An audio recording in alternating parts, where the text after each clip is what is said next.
اللهم صل على سيدنا محمد يا رب صل وسلم دائما ابدا على حبيبي.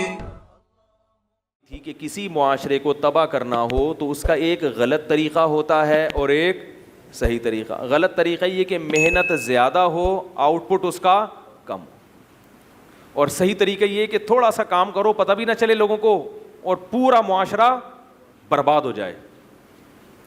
جیسے ایک پتھر ہے بہت بڑا, آپ اس کو لڑکانا چاہتے ہیں, سب مل کے دھکا لگائیں گے, محنت زیادہ ہوگی, پتھر اپنی جگہ سے کم ہلے گا.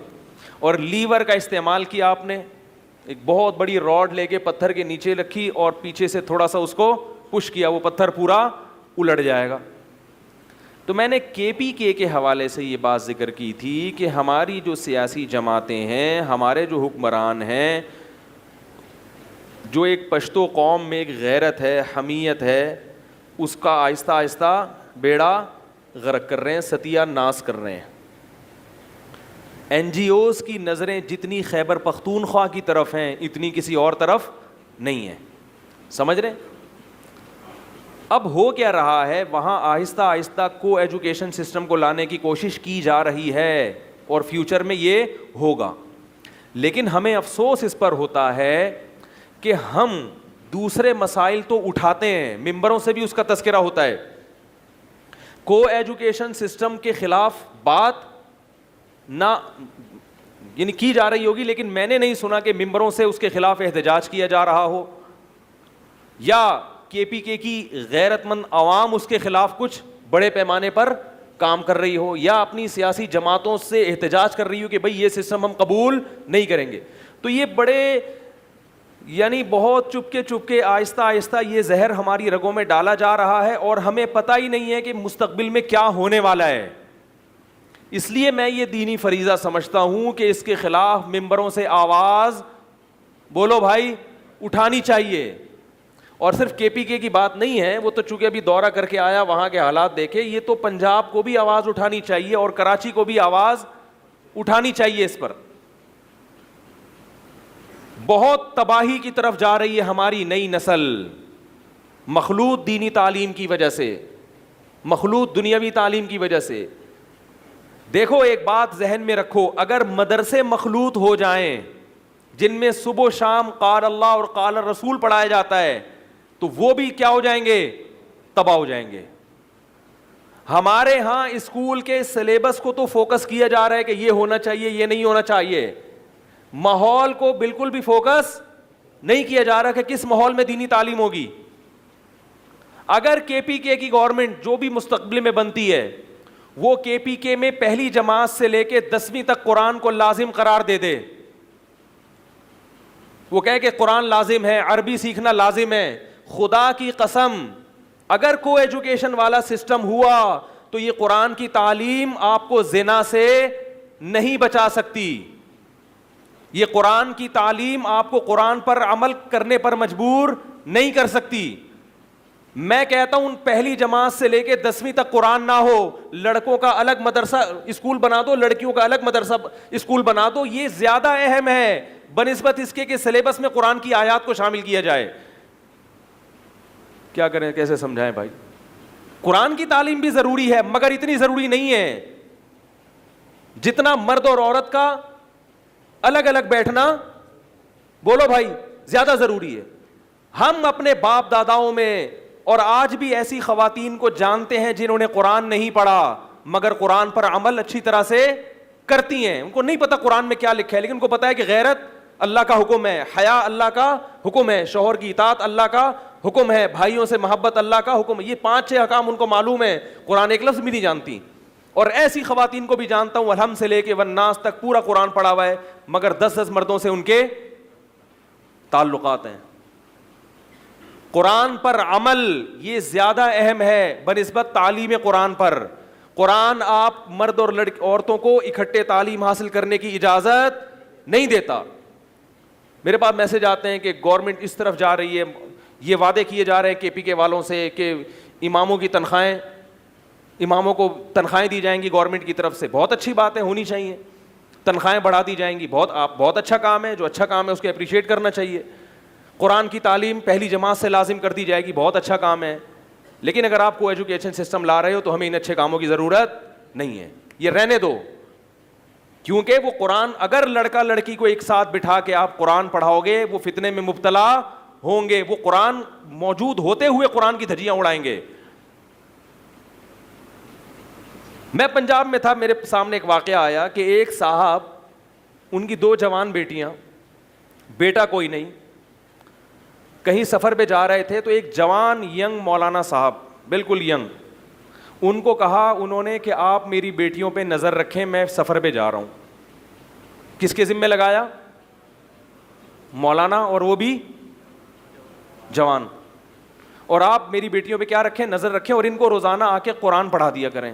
جوان بیٹیوں کو جوان مولانا صاحب سامنے بیٹھ کے کیا پڑھائیں گے؟ بولتے کیوں نہیں؟ قرآن پڑھائیں گے. انہوں نے قرآن پڑھانا شروع کر دیا. پڑھانے والا کون ہے؟ مولانا. اور ان مولانا کے کردار پر اس سے پہلے کبھی انگلی نہیں اٹھی. کوئی 2 نمبر آدمی نہیں تھے وہ, تبھی تو باپ نے اعتماد کیا نا 1 نمبر آدمی ہے. مشہور تھا نا کردار اچھا ہے. حماقت دیکھو آپ, اپنی جوان دونوں بیٹیاں بٹھا دی ان کے سامنے اور بتا دیا میں کیا کر رہا ہوں, ٹاٹا میں جا رہا ہوں. بتا رہے ہیں باقاعدہ کہ میں کیا کر رہا ہوں, جا رہا ہوں. ان مولانا صاحب نے قرآن پڑھانا شروع کیا. آنکھ مٹک کے قرآن کی تعلیم کے دوران کیا ہو رہا ہے, ٹیچر اور اسٹوڈنٹ کے درمیان آنکھ مٹکا سمجھتے ہیں بھائی. اتنا تو جنرل نالج ہونی چاہیے. اس لبرل دور میں اگر آنکھ مٹکا آپ کی سمجھ میں نہیں آتا تو یار یہ کیسی بات ہوئی ہے. آنکھ مٹکا یہ ہوتا ہے کہ پہلے تھوڑی سی نظر ٹکرائی, شرما کے تھوڑا سا یوں کر لیا, پھر یوں ٹکرائی, پھر یوں ایسے. ایک ہوتا ہے باقاعدہ آدمی اسی نیت سے بیٹھے, ایک ہوتا ہے نیت یہ نہ ہو. لیکن وہ شاعر کا شعر ہے نا, نظر سے جو ٹکرا گئی تو کیا ہوگا, میری محبت کو شے آ گئی تو کیا ہوگا. تو پہلے نظریں کیا ہوتی ہیں, ٹکراتی ہیں, پھر آہستہ آہستہ آہستہ آہستہ. تو وہ خلاصہ, میں پورا پروسیس تو نہیں بتاؤں گا ورنہ بہت سے لوگ یہاں سیکھ کے جائیں گے, اچھا یہی ہوتا ہے پہلے. ٹھیک ہے, خلاصہ بتا دیتا ہوں کہ نتیجہ یہ نکلا کہ سیٹنگ ہوئی اور گھر سے کیا, دونوں کیا ہو گئے, ظاہر ہے 2 بہنوں کو لے کے تو بھاگ نہیں سکتے تھے. ایک بہن کو لے کے مولانا صاحب بھاگے اور وہ بھی ان کے ساتھ باقاعدہ اپنی مرضی سے فرار ہوئیں. سمجھ رہے ہیں. پھر انہوں نے کہیں چھپ کے شادی کی, کورٹ میرج کی اور ہنسی خوشی زندگی گزارنے لگے. ابا جب گھر میں آئے ہیں تو کفے وہ مجھ سے بھی ملے, ان کے ابا کہہ رہے ہیں مجھے وہ مولوی ملے, میں یوں کر دوں گا, میں یوں کر دوں گا. میں نے کہا آپ نے جو کرنا تھا کر لیا. سمجھ رہے ہیں. آپ نے گوشت چیل اور کوؤں کے سامنے رکھ دیا اور اب چیل اٹھا کے جا رہی ہے تو آپ کہہ رہے ہیں مجھے چیل ملے تو دیکھو میں اس کا یہ کر دوں گا, میں اس کا یہ. پاگل پنا ہے. اب مرغا مرغی کو چھیڑ رہا ہے تو آپ بولو گے میں دیکھتا ہوں مرغے, تجھے دیکھتا ہوں, تو سالے نظر اٹھا کے تو دیکھ. یہ اتنی, میں حیران ہوں لبرل لوگوں کو اتنی موٹی بات سمجھ میں نہیں آتی. کیونکہ اس بیان پہ کمنٹس, جو لبرل طبقہ ہے نا اس کے کمنٹس آ رہے ہیں مولوی اسی چکر میں لگے ہوئے ہیں, انگریز کہاں پہنچ گیا, چاند پہ. یہ بھی تو کہنے لڑکا لڑکی کو مت بٹھاؤ آپس میں, نہ ان کو وہ جناب. اور وہ تو مولوی تھا جو کورٹ میرج کر کے بھاگ گیا. ٹھیک ہے نا. میں نے ان سے کہا, میں نے کہا شکر کریں اس نے میرج کی ہے. جو لبرل لوگ ہوتے ہیں وہ مولوی صاحب پہلے سے میرڈ بھی تھے, شادی شدہ تھے, انہوں نے دوسری کر لی. تو میں نے کہا کوئی اور ہوتا تو وہ سب کی بات نہیں کر رہا بھائی, سب سے بدگمان نہ ہو, لیکن بہت سے ایسے ہوتے ہیں کہ وہ شادی نہیں کرتے, وہ بس لائف کو انجوائے کرتے اور آپ کو پتہ ہی نہ ہوتا کیا ہو رہا ہے. کیونکہ وہ ایک بیوی کی موجودگی میں دوسری شادی کرنے کو غلط سمجھتے ہیں تو وہ پھر کیا کرتے, ناجائز راستہ اختیار کرتے اور آپ کو پتہ ہی نہ ہوتا. تو یہ میں مثال کیوں دے رہا ہوں, پڑھانے والے کیا ہے, مولانا صاحب جنہوں نے ساری زندگی قال اللہ قال رسول پڑھا, جن کی کردار پر کبھی کسی نے انگلی بولو بھائی نہیں اٹھائی. اتنا کردار کا اچھا کہ باپ اعتماد کر رہا ہے اپنی بیٹی کے معاملے میں, لیکن جب بیٹی ہی عاشق ہو جائے, وہی بھاگنے کے لیے تیار ہو, تو پھر آپ کو شیطان یہ بھی پٹیاں پڑھا دیتا ہے کہ بھائی میں کسی کی ڈاکہ نہیں مار رہا, کوئی آستین کا سانپ نہیں بن رہا. جب یہ خود چاہتی ہے تو پھر بھاگنے میں کیا حرج ہے؟ تو جب ایک عالم دین وہ لڑکی کو پڑھا رہا ہے اور پڑھا بھی کیا رہا ہے؟ قرآن, وہاں ایسے واقعات ہوں گے تو میرے بھائی جب آپ قرآن کے علاوہ کوئی چیز پڑھو گے اور پڑھانے والے بھی لبرل, اور جو اسکول میں بچے آ رہے ہیں وہ بھی ٹین ایجز, وہ بھی میرڈ نہیں, یہ تو میرڈ تھے, وہ بالکل چھڑے چھاٹ کمارے, اور لڑکی بھی ایک نہیں 20-25 قسم کے مختلف ڈیزائن بیٹھے ہوئے ہیں, تو عقل ماتم کرنے کا دل کرتا ہے کہ نہیں کرتا؟ کیا کہاں جا رہے ہو بھائی؟ کیا سوچ کے اس سسٹم کو آپ معاشرے میں پروموٹ کر رہے ہو؟ میں نے بتایا تھا آپ کو کہ پنجاب یونیورسٹی میں گیا ہوں, میں نے دیکھا ہے وہاں کا ماحول. چرس اور ہیروئن لڑکیوں میں عام ہو رہی ہے. کیوں ہو رہی ہے؟ کو ایجوکیشن سسٹم آپ کو ڈپریشن کا مریض بنا دیتا ہے, کیونکہ آپ کو اتنے مختلف ڈیزائن نظر آتے ہیں مگر سب ڈیزائن آپ کو ملتے نہیں ہیں. ہر ایک میں اتنی طاقت بھی نہیں ہوتی لے کے بھاگ جائے, اور ہر ایک بھاگنے کے لیے تیار بھی نہیں ہوتا, اور بھاگنے کے بعد کے جو مسائل ہیں وہ ہر آدمی افورڈ کر بھی نہیں سکتا. وہی ہوا, وہ لڑکی کو پھر کیا ہوا بعد میں, وہ لے کے بھاگ گئے, اس کے اولاد بھی ہو گئی, باپ سے بھی رشتہ ختم ہمیشہ کے لیے. جب اولاد بھی ہوئی ان کی, وہ مولانا صاحب جو فرار ہوئے تھے, اور پھر کیا ہوا کہ میاں بیوی میں انبن ہو گئی, کچھ وقت کے بعد طلاق ہو گئی. اب وہ بچی نہ باپ کے قابل اور نہ شوہر کے قابل, کیونکہ مرد جب یہ دیکھتا ہے کہ بھاگ کے آئی ہے تو اب اس کا تو پیچھے کوئی پوچھنے والا ہے نہیں. وہ بعض دفعہ وہ اس مجبوری سے ناجائز فائدہ اٹھا لیتا ہے, اور نہ بھی اٹھائے تو ہر جوڑے کامیاب نہیں ہوتے. پیچھے والدین کی سپورٹ ہو کہ اگر طلاق ہوتی ہے تو والدین اس کو رکھیں اپنے پاس, باپ نے ہمیشہ کے لیے گھر سے نکال دیا. تو یہ کو ایجوکیشن تھی, اور اس میں پڑھایا کیا جا رہا تھا؟ قرآن. ہم لوگ آنکھیں بند کر لیتے ہیں. کبوتر کے بارے میں مشہور ہے کہ جب بلی کو دیکھتا ہے تو آنکھیں بند کر لیتا ہے, اور اس خوش فہمی میں مبتلا ہوتا ہے کہ جیسے میں بلی کو نہیں دیکھ پا رہا, بلی بھی مجھے نہیں دیکھ پا رہی. بھائی آپ آنکھیں بند کر رہے ہیں, لیکن یہ گراؤنڈ ریئلٹی یہی ہے جو میں آپ کے سامنے پیش کر رہا ہوں. اس لیے اللہ نے کہا کہ دونوں کو کیا رکھو, ایک دوسرے سے الگ رکھو. علماء نے یہاں تک لکھا ہے کہ اپنے لڑکوں کو, جو چھوٹے بیٹے ہوتے ہیں, ان کو لڑکیوں میں کھیلنے مت دو. جو نابالغ چھوٹے بچے ہیں, دیکھو 6-7 سال کا جو لڑکا ہے, لڑکیوں میں اس کو نہیں کھیلنے دو, بلکہ اس کو بولو تم کہاں کھیلو گے؟ لڑکوں میں. اور لڑکیاں کہاں کھیلیں گی؟ بولو نا بھائی, لڑکیوں میں کھیلیں گی. بچپن سے جو بچہ بچیوں میں کھیلتا ہے, اس کا جو مائنڈ ہے, اس کا جو دماغ ہے, وہ آہستہ آہستہ خراب ہو جاتا ہے. اس میں مردانگی پیدا نہیں ہوتی. زنانے سے آپ نے دیکھا ہوگا جو زیادہ لڑکیوں میں کھیلتے ہیں ان میں زنانہ پن آ جاتا ہے. تو اللہ نے ایک نظام بنا, ہمیشہ سے مسلمانوں میں ایسا ہی ہوتا آ رہا ہے. ہم بچپن میں سنا کرتے تھے لڑکیوں میں لڑکا گوں کھاتا, یہ سنا ہے آپ لوگوں نے؟ ہم جب چھوٹے تھے نا تو کہیں شادی بیاہ میں جاتے تھے نا, تو ادھر بچے کھیل رہے ہوتے تھے, ہم بھی چھوٹے ہی تھے اس وقت, 6-7 سال میری عمر ہوگی, اور ادھر لڑکیاں کھیل رہی ہیں. تو جو لڑکا لڑکیوں میں جا کے کھیلتا تھا نا, اس کو ہم یہ کیا تانا دیتے تھے؟ لڑکیوں میں لڑکا, بولو بھائی, گوں کھاتا. یعنی اتنی گندی حرکت ہے, تم ادھر جا گا, ادھر بندے موجود ہیں, آدمی ہیں, تو ان میں آؤ نا. لڑکوں کے کھیل الگ ٹائپ کے ہوتے ہیں, بچیوں کے کھیل الگ ٹائپ کے. لڑکوں کے کھیل ہوتے ہیں مارم پیٹی. کبھی کھیلا آپ لوگوں نے؟ اٹھا کے ایک دوسرے کو مارو, کشتی کرو, فٹ بال کھیلو. لڑکیوں کے کھیل ہوتے ہیں پیل دوج, ہوتا ہے نا وہ, اس سے کھیلنا, اور وہ گڑیا کھیلنا, وہ ان کی فطرت ہے. جو لڑکا لڑکیوں میں جائے گا وہ کیا کھیلنا شروع کر دے؟ گڑیا گڈے سے کھیلنا شروع کر دے. اور اس میں بلوغت بھی جلدی ہو جاتی ہے, کہ اس میں سیکچوئل ڈیزائر جلدی پیدا ہونا شروع ہوتی ہیں.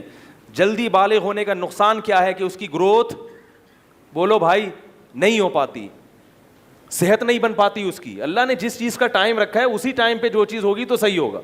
وہ لڑکیوں کو بچپن سے دیکھ دیکھ کے جلدی بالغ ہو جاتا ہے, اور بلوغت کی وجہ سے جو خوراک اس کے یعنی باڈی کو گروتھ کرنے کے لیے استعمال ہونی چاہیے تھی, وہ انرجی اس کی یوٹیلائز ہونا شروع ہو جاتی ہے. نتیجہ کیا نکلتا ہے؟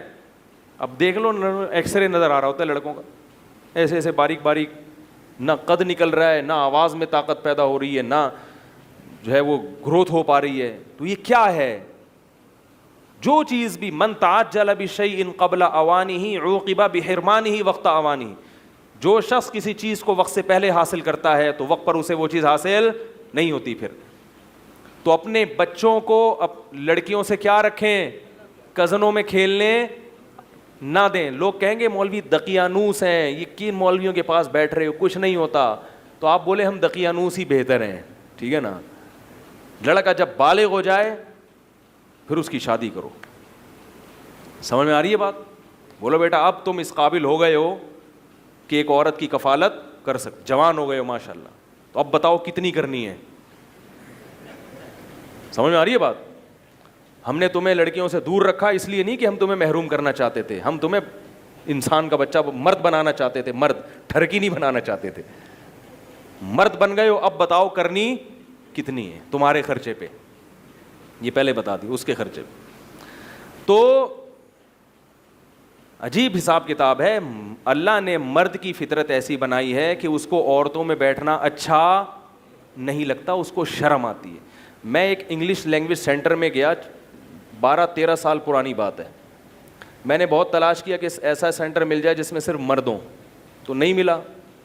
جتنے تھے کو ایجوکیشن تھے، مجبوری میں ہم نے جا کے ایڈمیشن لیا. وہاں کا ماحول دیکھا تو کچھ عجیب ہی چھچور بنا ہے وہاں پہ. کئی لڑکوں سے میں نے انٹرویو لیا، انہوں نے کہا ہم تو یہاں آئے سیٹنگ کے لیے، انگلش تو ویسے ہی. خیر کچھ دن چلا پھر مجھے سمجھ میں چھوڑ دیا. تو میں نے اس وقت ایک افغانی دیکھا. وہ افغانی آیا، ایڈمیشن لیا اس نے، اور اگلے دن اس نے چھوڑ دیا. تو پرنسپل اس سے پوچھ رہے کہ آپ چھوڑ کیوں نے؟ کہہ رہے یار یہ ماحول مجھے اس میں اپنی، یعنی مجھے ایسا لگتا ہے میں مرد نہیں ہوں، کیا عورتوں میں گھسا ہوا ہوں میں. ہمیں ہمیشہ مردوں میں بیٹھ زندگی گزاری ہے، اب مردوں میں بیٹھنا ہی ہمیں کیا لگتا ہے؟ بولو بھائی اچھا لگتا ہے. میں نے کہا یہ غیرت مند آدمی ہے. حالانکہ جوان تھا، اس کو بھی انٹرٹینمنٹ کا بہت شوق ہوتا ہے اس عمر میں، لیکن اس نے کہا یہ ماحول جو ہے نا، لڑکیاں چاروں طرف دائیں بائیں بیٹھی ہوئی ہیں، کی ہنسی مذاق چل رہا ہے، اس سے مجھے اپنے اندر سے نسوانیت کی بو آ رہی ہے. مجھے ایسا لگ رہا ہے میں آدمی نہیں ہوں، میں کیا ہوں؟ مخنث ہوں. سمجھ میں نہیں آ رہی بات؟ تو یہ مرد کی فطرت کے بھی خلاف ہے. جو شریف آدمی، عزت دار آدمی، اسے عورتوں میں گھسنا اچھا، بولو بھائی نہیں اور عورت کو بھی یہ چیز اچھی نہیں لگتی. عورت کی طبیعت میں حیا ہوتی ہے. ہماری یونیورسٹیاں، ہمارے تعلیمی ادارے کھرچ کے شرم نکالتے ہیں. کھرچ کے کیا کرتے ہیں؟ باقاعدہ شرم. تو یہ ہمارے تعلیمی اداروں میں لڑکیوں پہ باقاعدہ آرڈر پہ شرم نکلوائی جا رہی ہے. ماں باپ بھیج رہے ہیں کہ جاؤ اس سے شرم نکالو. تو یہ کانفیڈنس نہیں ہے. یہ لیبل کیا لگایا جاتا ہے؟ اس بچی میں اتنا کانفیڈنس ہے کہ یہ مردوں میں اس کو شرم نہیں آتی. یہ کانفیڈنس نہیں ہے، یہ بے شرمی ہے جس کو آپ کانفیڈنس سے تعبیر کر رہے ہیں. ہر بری چیز پہ لیبل کیا لگایا جا رہا ہے؟ اچھا دیکھو بیمہ پالیسی والے پہلے ایک ایڈورٹائز چلایا کرتے تھے. بیمہ پالیسی کیا ہے؟ کہ آپ کے ابا مر گئے تو 1 کروڑ روپے ملیں گے. یہی ہے نا؟ یہ کتنی گندی سوچ ہے کہ آپ 1 کروڑ روپے ابا کے مرنے سے مشروط کر رہے ہو. تو اس میں تو آپ کا دل کرے گا نا کہ مر جائیں. بھائی سمجھ میں کیوں نہیں آ رہا؟ آپ قسطیں جمع کرا رہے ہیں. ایک صاحب نے کہا کہ میں نے اپنے بچے کی انشورنس کروائی ہے، 2 کروڑ روپے ملیں گے. امریکہ میں کروائی تھی. کہہ رہے کئی دفعہ دل چاہتا ہے اللہ کرے یہ. انشورنس کے حرام ہونے کی ایک وجہ یہ بھی ہے کہ ایسی چیزوں کے ساتھ مشروط کیا جا رہا ہے جو جوا ہیں، سٹا ہیں، کہ اگر یہ مر گئے تو آپ کو رقم ملے گی، نہیں مرے تو آپ کی رقم ڈوب گئی. تو اب یہ پالیسی، جب بیمہ پالیسی والوں نے یہ پالیسی بنائی تو ایڈورٹائز جو چلانا چاہیے تھا ٹی وی میں وہ یہ کہ اے اللہ میرے ابو مر جائیں، جو اصل بچوں کی سوچ پیدا ہوتی ہے. لیکن ایڈورٹائز چلایا اے خدا میرے ابو، بولو آپ نے بھی سنا ہوگا، بچپن میں دیکھا ہوگا، اے خدا میرے ابو سلامت رہیں کیونکہ انہوں نے بیمہ پالیسی کر کے دی ہے مجھے. کیسا ذہن بنایا جاتا ہے کہ گویا ہم تو یہ چاہ رہے ہیں معاشرے میں کہ بچے اپنے باپ سے کیا کریں؟ محبت کریں. تو طریقہ آپ نے ایسا رکھا ہے کہ اس سے محبت نہیں کریں گے، اس سے بچے چاہیں گے ابا دنیا سے جلدی جائیں. تبھی انشورنس والے آپ کے صحت مند ابا کے لیے بیمہ پالیسی کا کوئی ان کا قانون نہیں ہے. وہ ڈاکٹر سے چیک کرواتے ہیں کتنے دنوں میں مرنے کا چانس ہے. سوری، اگر وہ مرنے کا چانس ہے تو پھر انشورنس نہیں ہوتی. اگر بالکل فٹ فاٹ ہو نا, ڈاکٹر کہیں گے 20 سال تک بھی ان کے دنیا سے جانے کا کوئی چانس نہیں ہے, تو پھر آپ کو یہ کہتے ہیں کہ آپ اس قابل ہیں کہ آپ کے پر ہم شفقت کا ہاتھ رکھیں, اگر آپ کے ابا چلے گئے تو ہم آپ کو اتنے کروڑ روپے دیں گے, کیونکہ ان کو پتہ ہوتا ہے ابا جانے کا کوئی امکان نہیں ہے. اور جو واقعی شفقت کے محتاج ہوتے ہیں, ابا کو ٹی بی ہے, بچوں کو ڈر ہے کہ ابا مر گئے تو ہمارا کوئی پوچھنے والا نہیں ہے, پھر انشورنس والے کہیں گے بھائی یہ آپ کے سر پہ ہم شفقت کا ہاتھ بولو بھائی نہیں رکھیں گے کیونکہ ہماری واٹ لگ جائے گی. لیکن لیبل سب پہ اچھے لگے ہوئے ہیں, آپ کا اپنا ادارہ, اے خدا میرے ابو سلامت رہیں, ٹھیک ہے نا, اے خدا میرے ابو سلامت رہیں. تو اسی طرح میرے بھائی یہ مکھیوں کے لیے دھوکہ دینے کے لیے چینی پہ کیا, چینی کی بوری پہ چاول کا لیبل لگایا ہوا ہے. تو تعلیمی اداروں سے اللہ کا واسطہ کو ایجوکیشن سسٹم کو ختم کرنے کی کوشش کرو, آواز اٹھاؤ. 2 بڑے مسئلے چل رہے ہیں ملک میں, قادیانیت کا مسئلہ, تو وہ تو الحمدللہ سپریم ہائی کورٹ نے, اسلام آباد کی ہائی کورٹ نے حل کر دیا الحمدللہ. اب انشاءاللہ پاکستان میں کسی کے میں دم نہیں ہے کہ کوئی قادیانیوں کے حق میں قانون سازی کی کوشش کرے. علماء نے الحمدللہ اپیل کی اسلام آباد ہائی کورٹ میں, اور اس یہ اپیل دائر کی تھی, رد دائر کی تھی کہ یہ جو قانون میں تبدیلی ہوئی ہے اس کا اصل ذمہ دار کون ہے. یہ چیزیں دھرنوں سے نہیں پتہ چلتی, تمیز سے آپ عدالت جائیں تو پھر ہوتا ہے. تو اس کے خلاف پھر شواہد پیش کیے گئے, تو الحمدللہ اصل ذمہ داروں کے نام سامنے آ گئے کہ یہ لوگ تھے جنہوں نے پن کیا تھا, ٹھیک ہے نا, ان لوگوں کے نام سامنے آ گئے. تو اب الحمدللہ قادیانیت کے خلاف ملک میں اتنی زبردست قانون سازی ہو چکی ہے الحمدللہ کہ انشاءاللہ اب کسی اسمبلی میں بیٹھے ہوئے شخص میں یہ جرت نہیں ہوگی کہ وہ قادیانیوں کے حق میں چور دروازے سے کوئی قانون پاس کرنے کی کوشش کرے.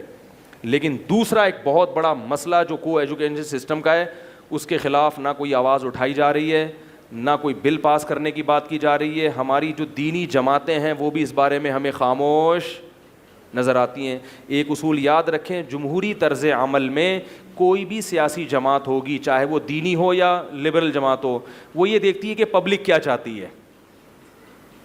آئی بات سامنے؟ اگر پبلک نہیں چاہتی تو ان کو پتہ ہے کہ پھر اس ٹاسک پہ کام کرنا, اس سے ہمارا ووٹ ضائع ہو جائے گا, جو ہمارے ووٹ کی طاقت ہے وہ کیا ہوگی, ضائع ہوگی. تو اگر عوام احتجاج کرے گی, ٹویٹر پہ ٹویٹ کریں آپ لوگ, فیس بک پہ مہم چلائیں, واٹس ایپ پہ چلائیں, یوٹیوب پہ چلائیں کہ بھائی ہمیں کو ایجوکیشن سسٹم بولو بھائی نہیں چاہیے, تو انشاءاللہ میں سمجھتا ہوں کہ مستقبل میں کچھ ایسی قانون سازی ہو سکتی ہے کہ یہ اسلامی ملک ہے بھائی, مردوں کے لیے الگ ادارے بنیں گے. اور ایسی ویڈیوز یوٹیوب پہ آ رہی ہیں کہ لڑکوں کے کالج میں باقاعدہ فیمیل ٹیچر پڑھا رہی ہے اور لڑکیوں کے کالج میں باقاعدہ بولو بھائی میل. بھائی اس کو ادھر بھیج دو, اس کو ادھر بھیج دو, نا نا نا نا, ہم لبرل لوگ ہیں. تو لبرل بن جاؤ, پھر وہی ہو جائے گا چڑیاں پہن کے جو یورپ میں گھوم رہے ہیں لوگ. تو آپ کا مستقبل کیا ہوگا بولو بھائی. ہمارے ایک دوست گئے لندن میں, تو وہ رشتہ اپنی بیٹی کا کرنا تھا, تو وہاں داماد جو ہونے والے داماد کو جب بلایا تو وہ چڈی پہن کے آ گیا. وہ جاگنگ کر رہا تھا کہیں پارک میں, جاگنگ کر رہا تھا, تو اس کو بتایا تمہارے ہونے والا سسرال آیا ہوا ہے لڑکا دیکھنے کے لیے, لڑکی والے آئے ہوئے ہیں. تو اس نے کہا بھائی ہم لبرل, یعنی ہم کیا ہیں, لبرل لوگ ہیں. اب یہ کیا کہ جواب جیسے ہیں ویسے, ہم منافقت نہیں ہے, اس کو یہ تعبیر کیا ہم میں کیا ہے. تو ایسے ہی جاگنگ کرتا ہوا چڈی پہن کے آگے بیٹھ. وہ بیچارے ڈر گئے, یار کم از کم ادھر تو تمیز سے بیٹھو, کپڑے تو پہنو. تو اس نے کہا بھائی میں یہ شو کرنا چاہتا تھا کہ میں جیسا ہوں ویسا ہی نظر آؤں, میری یہ لائف اسٹائل ہے, کوئی ایکچولی کوئی مسئلہ نہیں ہے, ٹھیک ہے. تو اللہ کے بندے, تو تیرے ہونے والے سسر آئے ہوئے ہیں وہاں, تو پراپر ڈریس پہن کے بیٹھو, ٹھیک ہے. آپ چڈی پہن کے پارک میں, پارک کا ماحول الگ ہوتا ہے, یہاں تو کم از کم, ہم تو کہتے ہیں پارک میں بھی چڈی نہیں پہنو, کم از کم گھٹنے تک. تو لوگ کہتے ہیں کہ یہ کیا ہے لبرل, تو پھر پورے لبرل بنو, چڈی پہننے کی کیا ضرورت ہے پھر, یہ کیا بات ہے یار بھائی, چڈی کیوں پہن رہے ہو پھر.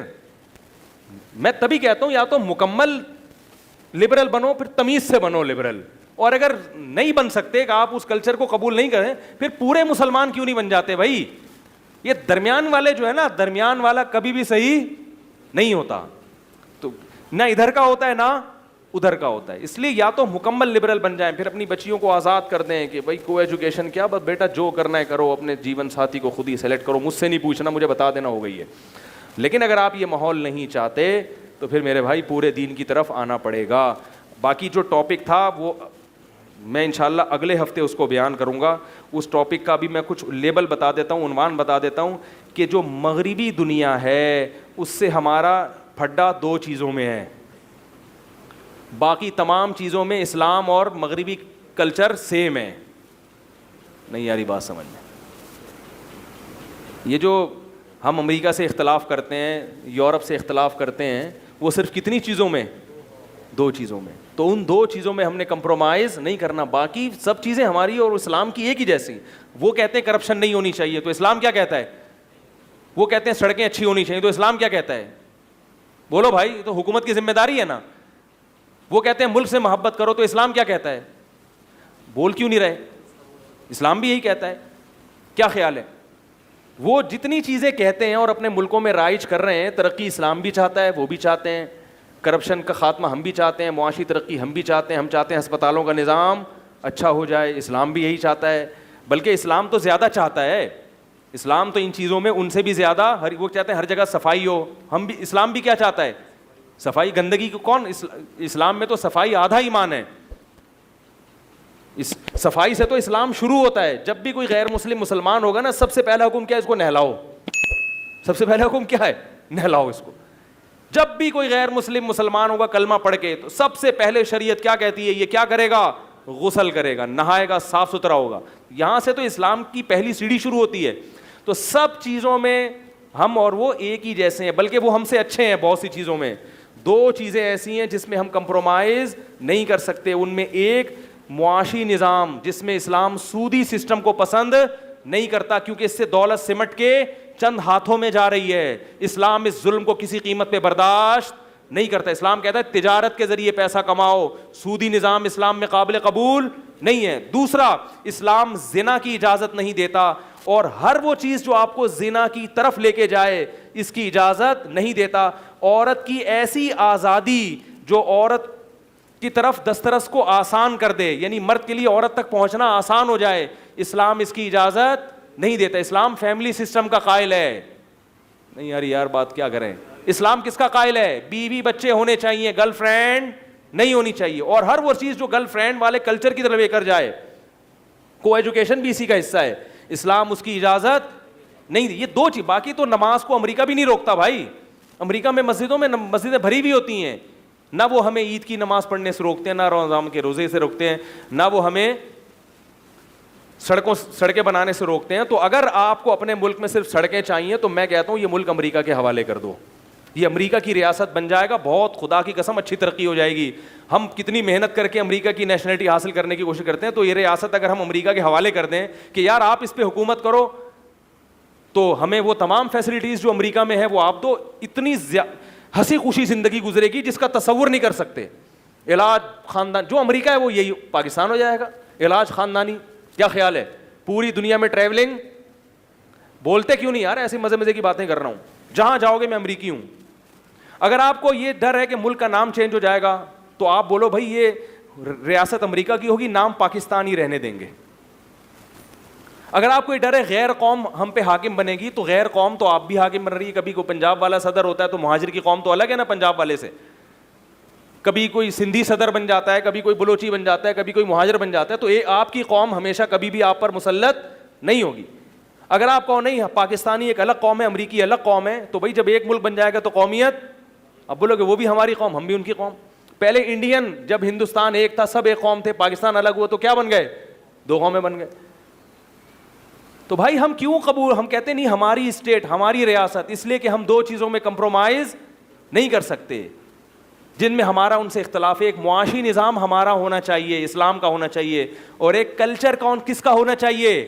اسلام کا. ہمیں وہ کلچر پسند نہیں ہے. باقی سڑکیں ان کی ہم سے زیادہ اچھی ہیں, وہ خلائی سیاروں میں راکٹ بھیج رہے ہیں, ہم ابھی تک W11 میں پھنسے ہوئے ہیں, اس میں سیٹ نہیں ملتی ہمیں. تو ہم کہتے ہیں اٹھا کے یہ ملک کس کے حوالے کر دو؟ امریکہ کے, بہترین ترقی ہوگی. لیکن ہم صرف اس لیے اس کے قائل نہیں ہیں کہ پھر کلچر کس کا آئے گا؟ 2 چیزیں وہاں سے آئیں گی.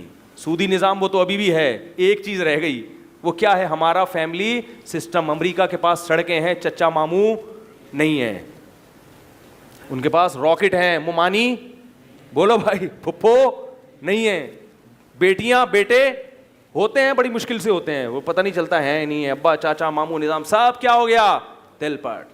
ایک سسٹم ہمارا بچا ہوا ہے خاندانی نظام. ہمارے ہاں نکاح ہوتے ہیں بر وقت, انسان مرد بیوی کی ذمہ داریاں اٹھاتا ہے, اولاد ہوتی ہے, یہی تو چیز ہے بیسک. سودی نظام بھی ہم نے قبول کر لیا ان سے, اب ایک ہی چیز رہ گئی ہے, اگر اس پہ بھی آپ کمپرومائز کرتے ہیں کو ایجوکیشن سسٹم, تو بھائی قرآن کی تعلیم اگر آپ اسکولوں میں لاؤ گے تو وہ امریکہ میں بھی ہے. امریکہ کی یونیورسٹیوں میں باقاعدہ مفتی بنایا جاتا ہے, اسلام پڑھایا جاتا ہے اور زیادہ اچھا پڑھایا جاتا ہے, بہت اچھا پڑھایا جاتا ہے. قدوری ہدایہ یہ وہاں بھی یونیورسٹی میں پڑھایا. ایک انگریز نے مجھے, ایک صاحب نے مجھے بتایا کہ ایک جرمن خاتون کہنے لگی یہ قدوری جو ہے نا میں نے پوری پڑھی, جو ہمارے مدارس کی پہلی کتاب ہے. تو یہ سب چیزیں پڑھائی جاتی ہیں آپ, اور بہت سے لوگ وہاں سے پڑھ کے بھی آ رہے ہیں. تو یہ ہمیں تعلیم بھی چاہیے, مگر سسٹم کون سا چاہیے ہمارا. اللہ کرے یہ بات سمجھ میں آ جائے اور عوام اس کے خلاف احتجاج شروع کر دے. سبحانک اللہم و بحمدک نشہد ان لا الہ الا انت نستغفرک و نتوب الیک.